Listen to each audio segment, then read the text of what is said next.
Welcome to Botsurfer. One-time notification is the feature that allows users to request notification from your Facebook page in some specific situations. But first, you will need to visit page settings of the page for which you are building a chatbot. This feature requires additional permission from Facebook.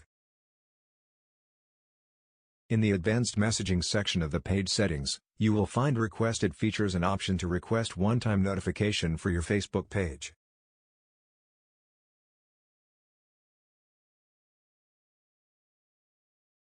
OTN requests are often approved immediately, and then you can return to Botsurfer. On the subpage for sending OTN, only check the review status on the right side of the screen. You will see that review status is approved, and the page will reload automatically.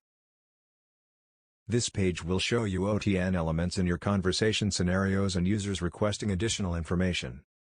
One-time notification lets you notify users when some product is available again. The notification can only be used once and will expire within 1 year of creation.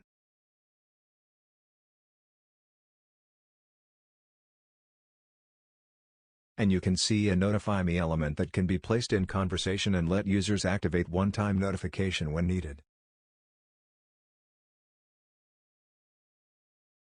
Don't forget to place a sequence as an answer after users hit the Notify Me button.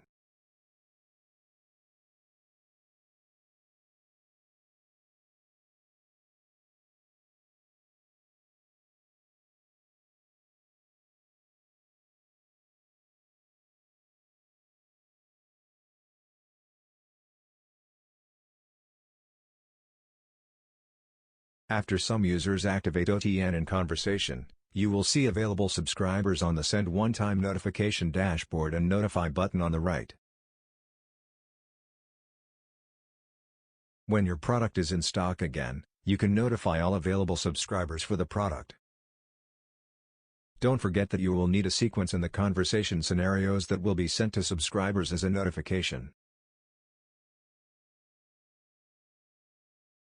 After that, you can see sending notifications on the dashboard, and if you are testing your Notify Me element in your chatbot, you will get the notification as well.